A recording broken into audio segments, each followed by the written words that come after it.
Good morning, students. Today we have to study about the combination of resistance. कभी कभी अपन को जिस value का रेजिस्टेंस चाहिए उस वैल्यू का रेजिस्टेंस मिल नहीं पाता, तो अपन को किसी भी तरह से उस वैल्यू का रेजिस्टेंस बनाना पड़ता है, तो उसको अपन कॉम्बिनेशन ऑफ रेजिस्टेंस बोलते हैं। तो कॉम्बिनेशन ऑफ रेजिस्टेंस में मेनली दो टाइप होती है। There are two type of combination of resistance. Number one, series combination,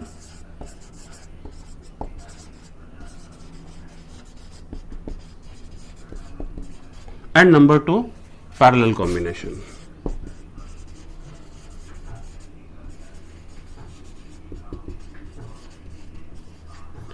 series combination का मतलब है कि जैसे हम अपने घरों में डेकोरेशन के लिए जो लाइट्स काम में लेते हैं उसमें छोटे छोटे बल्ब एक के पीछे एक लगे हुए होते हैं, उस कॉम्बिनेशन को अपन सीरीज बोलते हैं।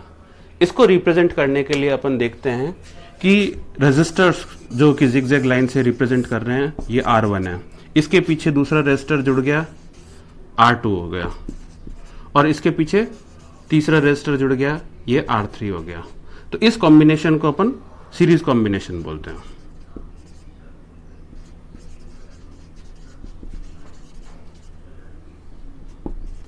और इसके अपोजिट, अगर अपन दो या दो से ज्यादा रेजिस्टेंस को एक साथ में इस तरह से जोड़े हैं कि इनका फर्स्ट एंड एक साथ में जुड़े और दूसरा एंड एक साथ में जुड़े, तो इस तरह के कॉम्बिनेशन को हम पैरेलल कॉम्बिनेशन बोलते हैं। ठीक है, तो ये R1, R2 और R3, resistance R1, resistance R2 और रेजिस्टेंस R3। तो इस तरह का पैरेलल कॉम्बिनेशन का हम हमारे डेली रूटीन में जो घर में इलेक्ट्रिक फिटिंग्स होती है उसमें सारे के सारे लोड जो होते हैं ये पैरेलल कॉम्बिनेशन में होते हैं। Okay, now we have to study about the series combination in detail.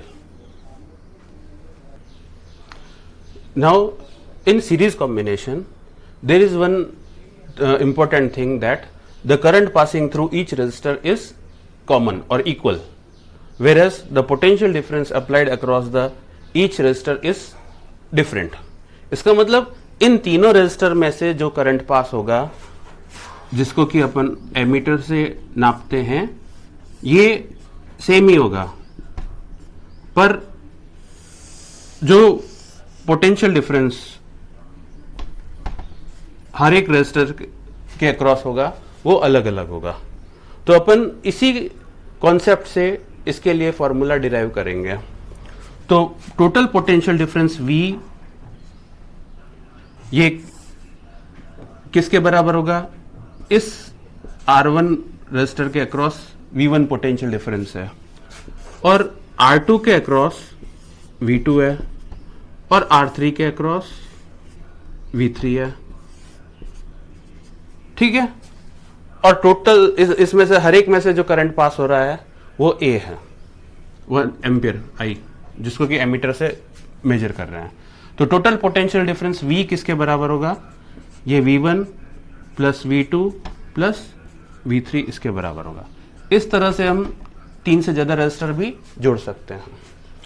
ठीक है, अब हमने पहले पढ़ा था कि R is equals to V upon I। तो इसके हिसाब से अगर अपन V कैलकुलेट करें क्रॉस मल्टीप्लाई करके, तो V किसके बराबर हो जाएगा? IR के बराबर हो जाएगा।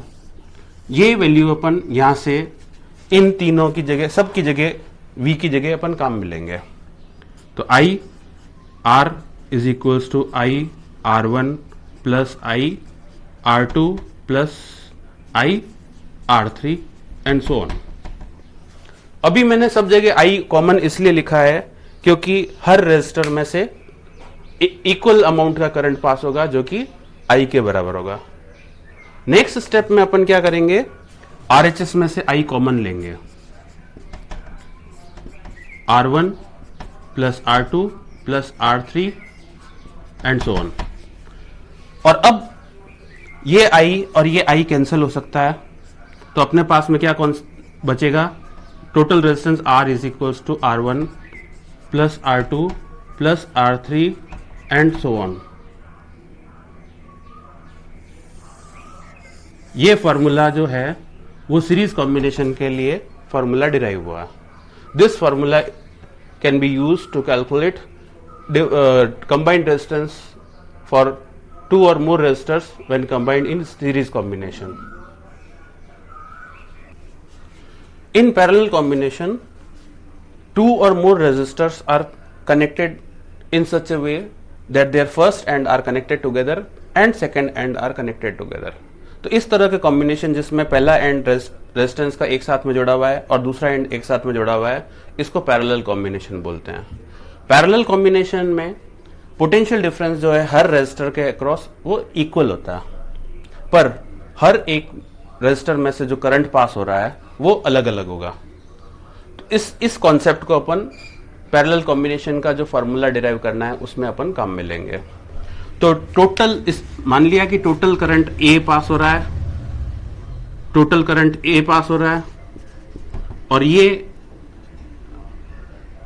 ये टोटल करंट आई जो है ये I1 plus I2 plus I3 और सो ऑन इसके बराबर होगा।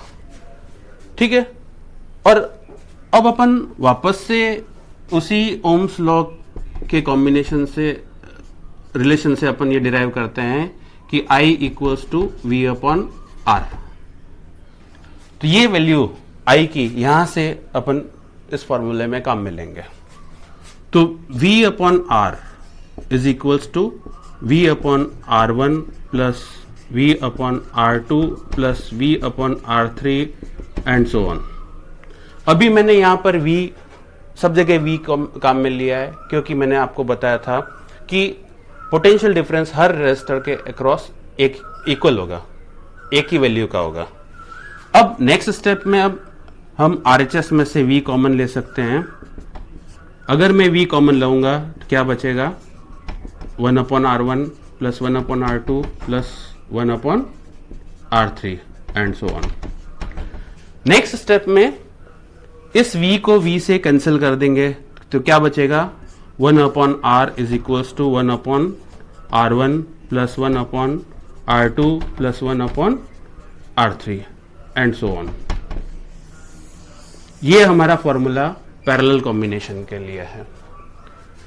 सीरीज कॉम्बिनेशन में रेजिस्टर की वैल्यू हमेशा इंक्रीज होती है, बढ़ती है, उनके सबके सम के बराबर होती है, पर पैरेलल कॉम्बिनेशन में वैल्यू जो होगी कंबाइंड रेजिस्टेंस ओवरऑल रेजिस्टेंस की वो सबसे छोटे वाले रेजिस्टेंस से भी कम होगी। ये दोनों में डिफरेंस है।